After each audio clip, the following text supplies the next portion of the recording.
Olá, tudo bem? Hoje nós estamos aqui para começar a tratar sobre a teoria da decisão judicial.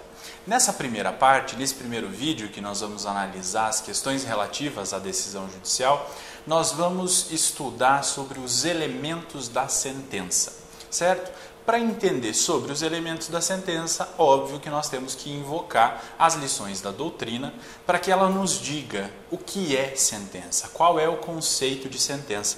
E hoje nós vamos buscar as lições do professor Fred Didier Júnior, que vai nos dizer então esse conceito de sentença. Vamos conferir?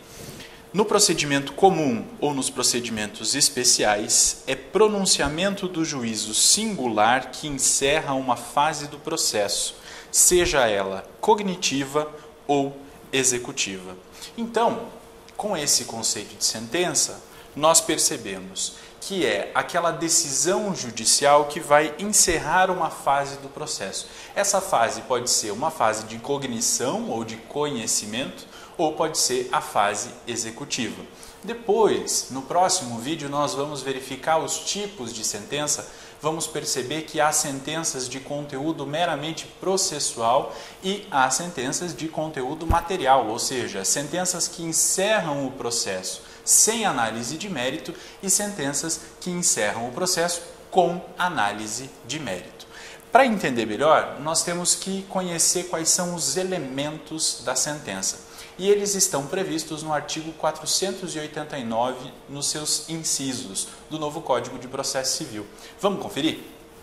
São elementos essenciais da sentença. Inciso 1º, o relatório que conterá os nomes das partes, a identificação do caso, com a suma do pedido e da contestação e o registro das principais ocorrências havidas no andamento do processo. Inciso 2º, os fundamentos em que o juiz analisará as questões de fato e de direito.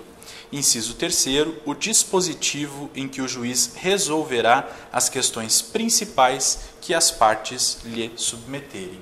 Então, esses são os 3 elementos da sentença, as 3 partes que compõem a estrutura da sentença. Para começo, nós temos que entender o que é o relatório. Diz lá o inciso 1º, ele deve conter nomes das partes, identificação do caso, com a suma do pedido e da contestação e o registro das principais ocorrências havidas no processo. Para que se exige na sentença que o juiz apresente um relatório? Justamente para que as partes tenham a convicção de que o juiz conhece aquela causa, que o juiz leu os autos do processo, que ele acompanhou o andamento do processo, obviamente, e que ele conhece tudo o que aconteceu de relevante durante a tramitação daquela demanda. Por isso que é essencial que seja feito um relatório. Ainda que o relatório seja sucinto, ele deve ser completo, ou seja, deve contemplar todas aquelas informações consideradas essenciais para o julgamento da causa. Ok? Além disso, nesse novo Código de Processo Civil, o que se tem é a tentativa de regrar, de estabelecer no nosso ordenamento jurídico os precedentes judiciais. Para que os precedentes judiciais sejam corretamente aplicados, é fundamental que se conheçam os fatos da causa. É fundamental que se possa perceber da decisão judicial que possa gerar um precedente, que há a identificação clara dos fatos que nortearam aquela demanda. Por isso que o relatório, com a narração de tudo quanto aconteceu no processo, é de fundamental importância para a aplicação correta de um precedente no futuro. Certo? Esse então é o relatório, a exigência do relatório, ok? As sentenças geralmente exigem que o juiz apresente um relatório, à exceção, por exemplo, da Lei 9.099 de 1995, que dispõe sobre as sentenças prolatadas nos juizados especiais. Nesse caso, não se exige o relatório, porque há uma lei específica dizendo da desnecessidade de relatar na sentença o que aconteceu de relevante no processo, porque no processo dos juizados especiais o que se tem é uma maior informalidade, certo? Segundo requisito, muito importante. O segundo, aliás, requisito não. Requisito era o que dizia no Código de Processo Civil de 73. Elemento fundamental da sentença é a sua fundamentação. E está lá previsto no inciso 2º. O que se tem a dizer sobre a fundamentação, a necessidade de o juiz apresentar fundamentos, é que se trata, antes de qualquer coisa, antes de ser um elemento da sentença, trata-se de um direito fundamental. Não se pode falar em aplicação correta do princípio do contraditório se não se estiver diante de uma decisão devidamente fundamentada. O professor Barbosa Moreira costuma dizer nos seus textos que Estado de Direito é um Estado que se justifica. E ao tomar uma decisão, o Poder Judiciário vai se justificar, vai apresentar os motivos de decidir daquela forma a partir da fundamentação.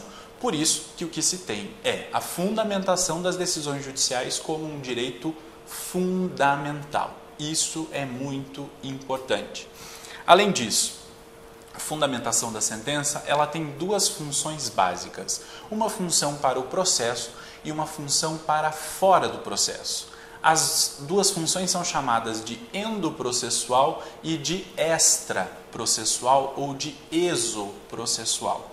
Quando se diz que a fundamentação tem uma função endoprocessual, se está dizendo que ela tem uma função de dar às partes uma resposta para que as partes conheçam de que forma aquele juiz desenvolveu o seu raciocínio para decidir daquela forma, de modo que essas partes possam controlar o ato de decidir do juiz a partir dos recursos previstos na legislação.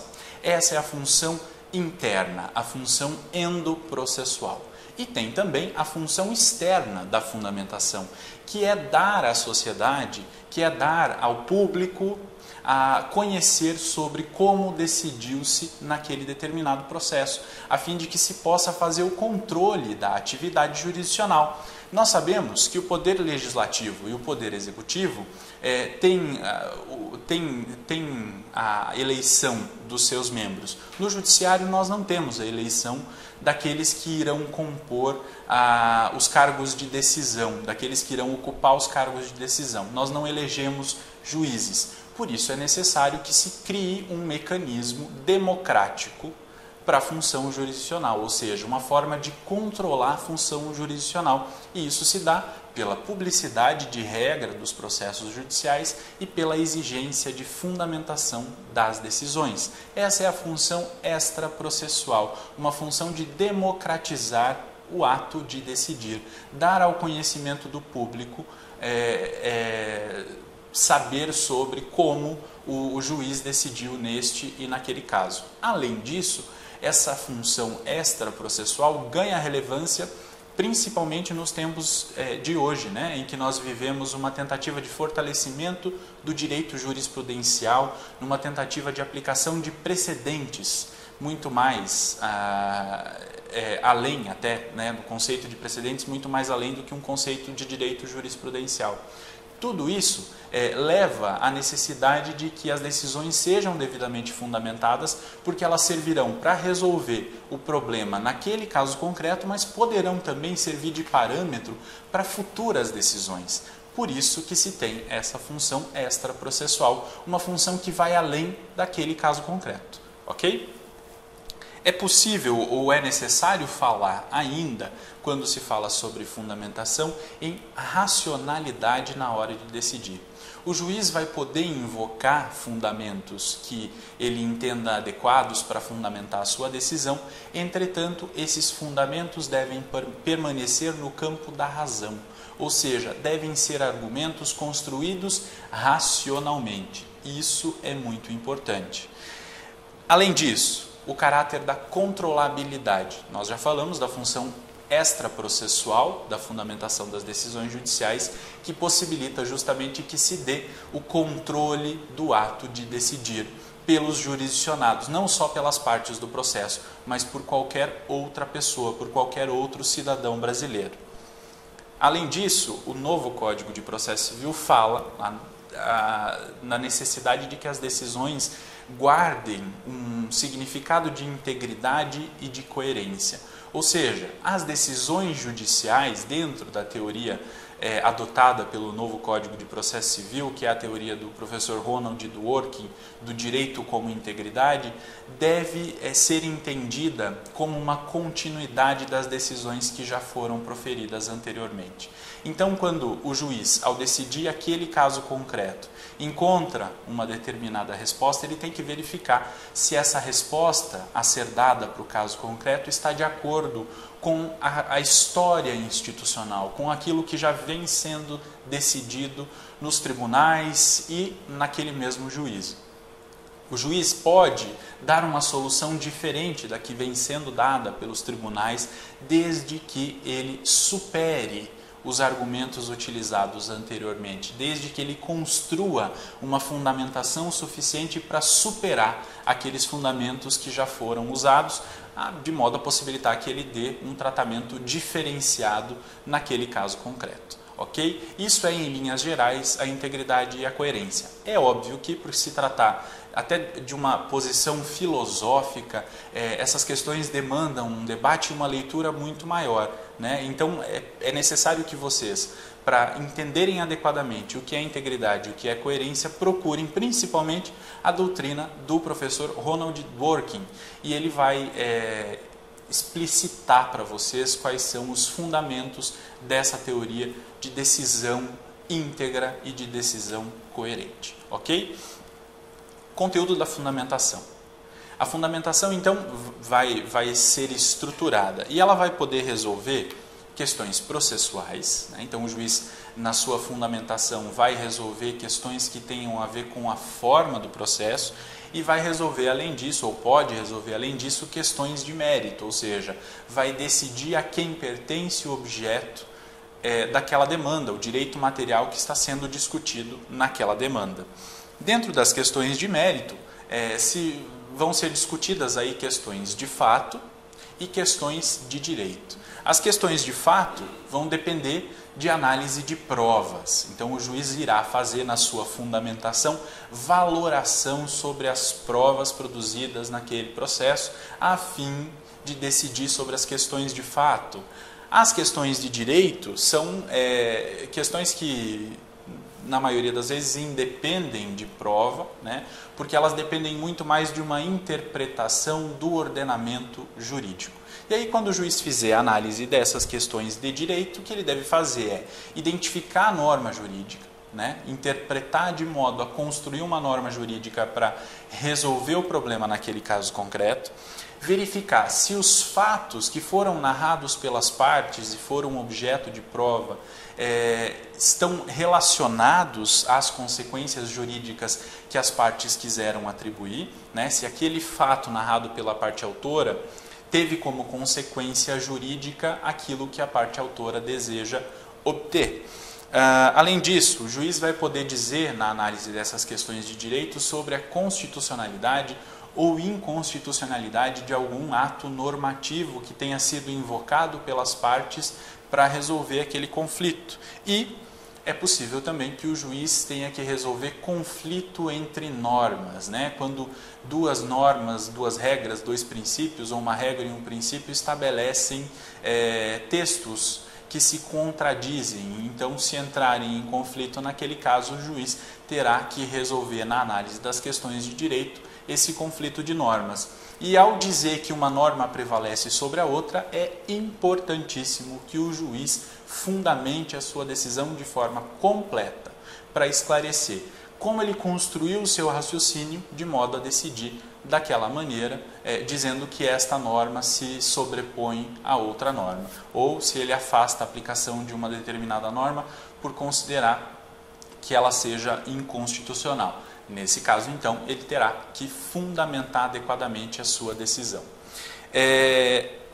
Quando o juiz não faz isso, se diz que se está diante da ausência de fundamentação.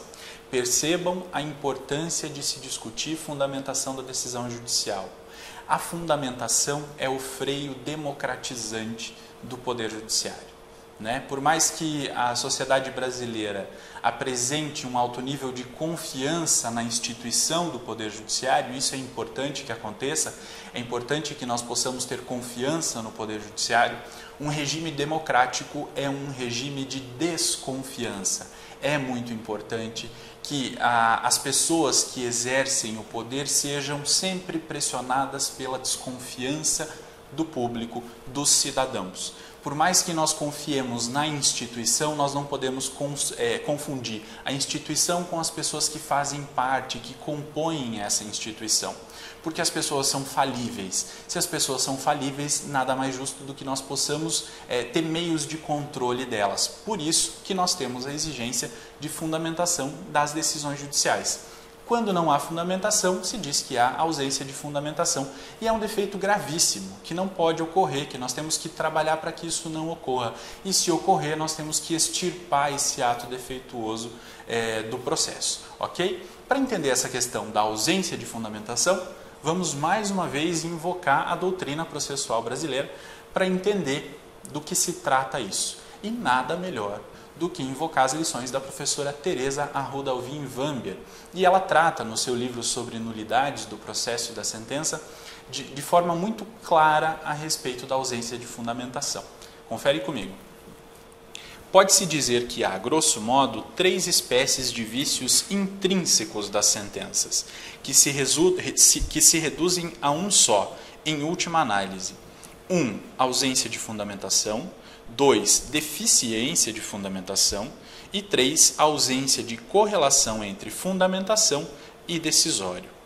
Todos são redutíveis à ausência de fundamentação e geram nulidade da sentença. Isto porque fundamentação deficiente, em rigor, não é fundamentação. E, por outro lado, fundamentação que não tem relação com o decisório também não é fundamentação. Pelo menos não o é daquele decisório. E para que a gente possa entender de que modo isso preocupou o legislador brasileiro na construção do novo Código Civil, nós precisamos ler o artigo 489 no seu parágrafo 1º, que vai trazer uma série de incisos dizendo para nós o que não é considerada uma decisão fundamentada. Vamos conferir? Artigo 489, parágrafo 1º. Não se considera fundamentada qualquer decisão judicial, seja ela interlocutória, sentença ou acórdão que, inciso 1º, se limitar à indicação, à reprodução ou à paráfrase de ato normativo, sem explicar sua relação com a causa ou a questão decidida. Primeira coisa que nós temos que perceber no parágrafo 1º é que ele vem dizer o que não é uma decisão fundamentada. E ele fala tanto de sentença, quanto acórdão, quanto de decisão interlocutória. Ou seja, todo ato judicial que tenha conteúdo decisório, que vá resolver alguma questão, precisa ser fundamentado. É isso que se extrai tanto da Constituição Federal, né, que estabelece a exigência de fundamentação como um direito fundamental, quanto do disposto no artigo 489, parágrafo 1º. Tá? E ele vai tratar daquelas decisões que não são consideradas fundamentadas e ele vai dar uma série de exemplos disso. O primeiro exemplo está lá no inciso 1º, se limitar à indicação, reprodução ou à paráfrase de ato normativo, sem explicar a relação do texto daquele ato normativo com a causa. É fundamental, então, que nós repensemos essa ideia de fundamentação das decisões judiciais. É comum que nós vejamos decisões judiciais que apenas invocam o texto de um determinado enunciado normativo e consideram que há fundamentação adequada. Não fazem a correlação entre aquele texto e o caso concreto. E isso não pode mais acontecer a partir do novo Código de Processo Civil, né? Porque a partir disso, então se considera literalmente que essa decisão não é considerada fundamentada. Não se quer dizer com isso que antes do novo Código de Processo Civil esse tipo de decisão não seja carente de fundamentação. Ela é carente de fundamentação. O que acontece é que a prática jurídica nos foi levando para vários equívocos que o novo Código de Processo Civil tenta corrigir a partir desse texto do parágrafo 1º do artigo 489. Então não basta apenas reproduzir o texto ou parafrasear um texto de um ato normativo, certo? É fundamental que aquele texto seja interpretado e, ao ser interpretado, que essa interpretação seja revelada na fundamentação da decisão. Ou seja, o juiz deve interpretar e deve dizer quais caminhos percorreu para interpretar aquele ato normativo, certo? Até porque hoje já é bastante pacífico o entendimento de que nenhum texto carece ou independe de interpretação. Por mais claro que seja, o texto sempre dependerá de interpretação, até mesmo porque se deverá fazer a correlação desse texto, da previsão legal prevista no texto, né, com os fatos concretos, com aquele caso concreto que está sendo discutido. E isso é fundamental. O inciso 2º diz que não se considera fundamentada uma decisão judicial que empregar conceitos jurídicos indeterminados sem explicar o motivo concreto de sua incidência no caso. Nós que vivemos em um período pós-positivista, nós estamos habituados a encontrar nos textos legais determinados conceitos indeterminados, conceitos abertos, que dependem de uma interpretação para a sua aplicação no caso concreto. Nesse caso, o juiz não está autorizado a invocar um conceito indeterminado sem explicar o seu motivo, o motivo da aplicação daquele conceito determinado. Então é necessário que o juiz parta da indeterminação do conceito e determine a sua aplicação no caso, revelando isso na fundamentação da decisão judicial. Ok?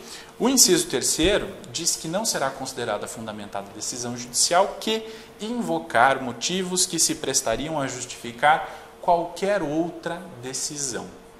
Veja bem, é também comum, infelizmente, que a gente encontre por aí decisões judiciais padrão. Aquelas decisões judiciais que usam textos que podem ser utilizados para qualquer outra decisão, né?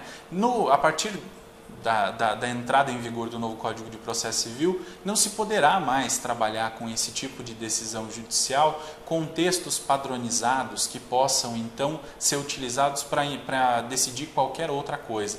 Porque aquilo que decide qualquer coisa está decidindo nada. Então, é fundamental que a decisão seja personalizada. Isto é muito importante. E a professora Teresa Vamber faz uma colocação sobre esse tipo de decisão que é bastante curiosa. Ela chama essa decisão de pretinho básico, aquela decisão que cabe em tudo. E o que nós temos hoje é o fim, então, desse tipo de construção de decisão prêt-à-porter. Nós precisamos personalizar a construção das decisões judiciais. Isso é muito importante. Só que isso vai implicar não só em uma obrigação para os juízes decidirem, talvez de forma diferente. É fundamental que todos aqueles que atuarem no processo passem a atuar de forma diferenciada. Se não será mais possível tolerar decisões judiciais com argumentos padrão, também não se pode mais tolerar petições das partes com argumentos padrões.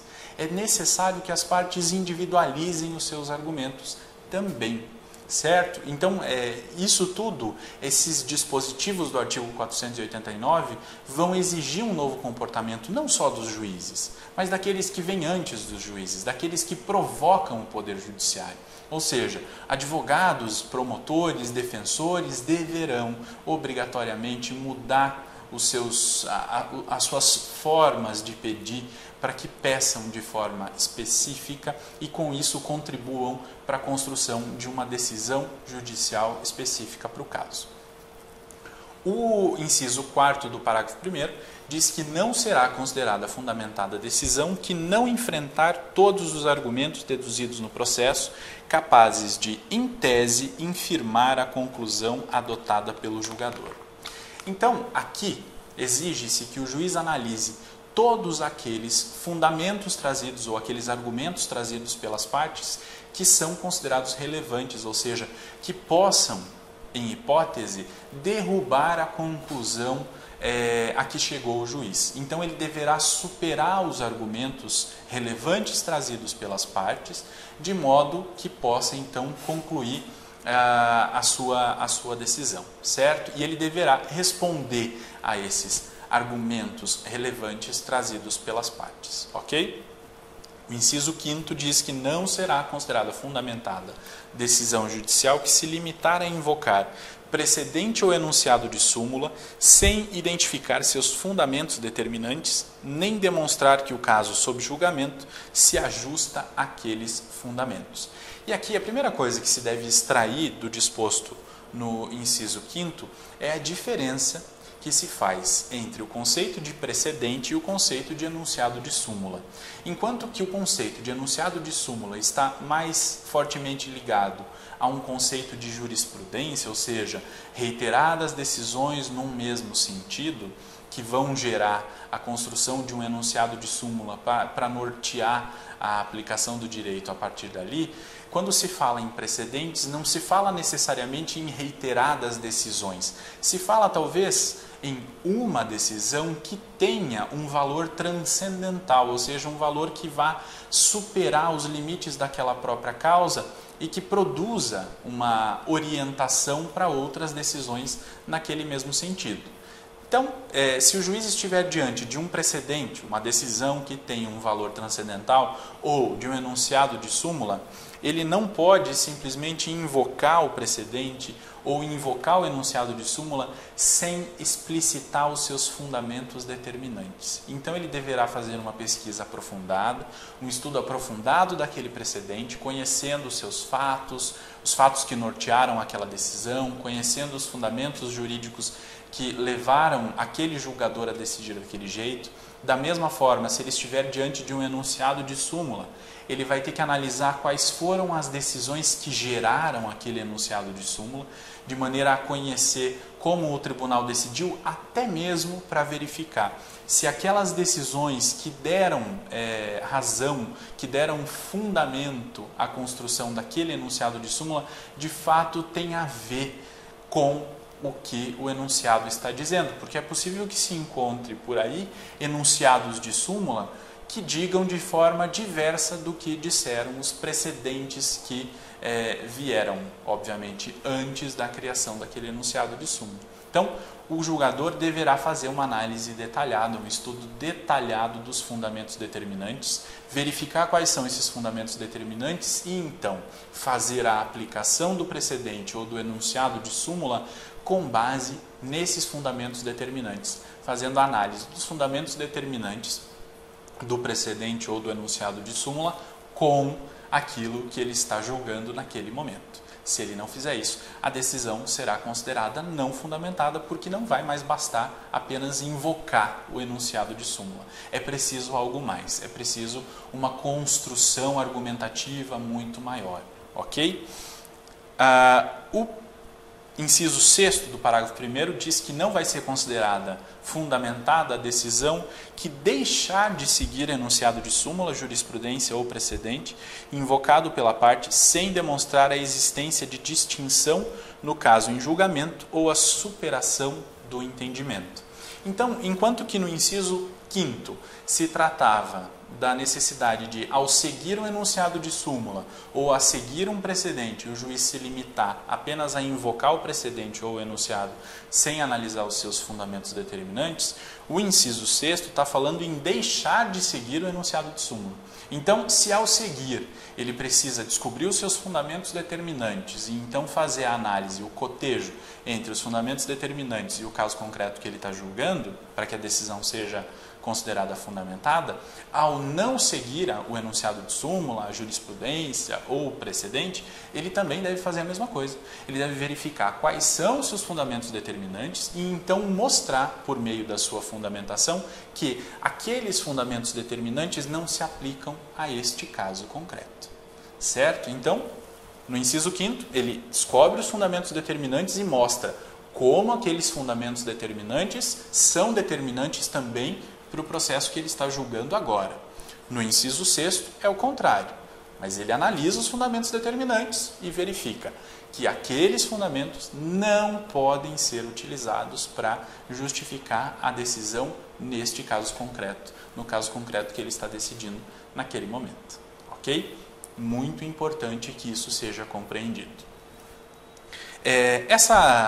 Esses incisos, 6 incisos trazidos pelo artigo 489, segundo a doutrina mais autorizada, são incisos apenas exemplificativos. Há outros casos em que a decisão é considerada não fundamentada. Casos que seguirem nessa mesma linha serão considerados não fundamentados também. E aqui eu quero propor um desafio para você que está vendo essa aula agora. Você procurar na jurisprudência de que maneira os tribunais brasileiros estão se comportando com relação a isso, até mesmo para verificar se se o novo Código de Processo Civil, ao disciplinar no artigo 489, parágrafo 1º, está indicando um caminho diferente do que os tribunais vêm decidindo, e para ver se você encontra também outras decisões com outros casos, com outros exemplos concretos em que a decisão foi considerada não fundamentada. Isso vai trazer para você uma visão prática muito mais eficaz para que você consiga, na sua vida profissional, identificar o que seja uma decisão fundamentada e o que seja uma decisão não fundamentada. Desafio proposto, eu espero que você consiga, e que com certeza você vai conseguir, mas que você consiga então compreender a importância da necessidade de fundamentação das decisões judiciais, ok? O parágrafo 2º do artigo 489 prossegue dizendo assim: no caso de colisão entre normas, o juiz deve justificar o objeto e os critérios gerais de ponderação efetuada, enunciando as razões que autorizam a interferência na norma afastada e as premissas fáticas que fundamentam a conclusão. Aquilo que eu já havia tratado, que eu já havia falado para vocês. Se o juiz estiver diante de uma colisão entre normas, ele então, ao decidir essa colisão, ao dizer que uma norma vai prevalecer sobre a outra, deve analisar então as premissas fáticas disso e deve esclarecer isso na sua decisão. Não basta simplesmente afastar a aplicação de uma norma e aplicar outra norma. Não, o juiz precisa dizer quais são as premissas fáticas, quais são os fundamentos jurídicos pelos quais ele entendeu que aquela norma deve ser afastada e a outra deve ser aplicada. E, por fim, superada a fase da fundamentação, uma vez construída adequadamente a fundamentação da decisão, da sentença, vai-se chegar ao dispositivo, que é a parte final da sentença, que é o momento ou o local em que o juiz vai dizer efetivamente o direito e vai resolver o conflito. Ok?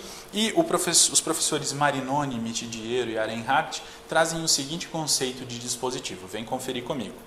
O dispositivo é o local em que o juiz afirma se acolhe ou não o pedido do autor e, em caso de acolhimento, o que deve ser feito para que o direito material seja efetivamente realizado.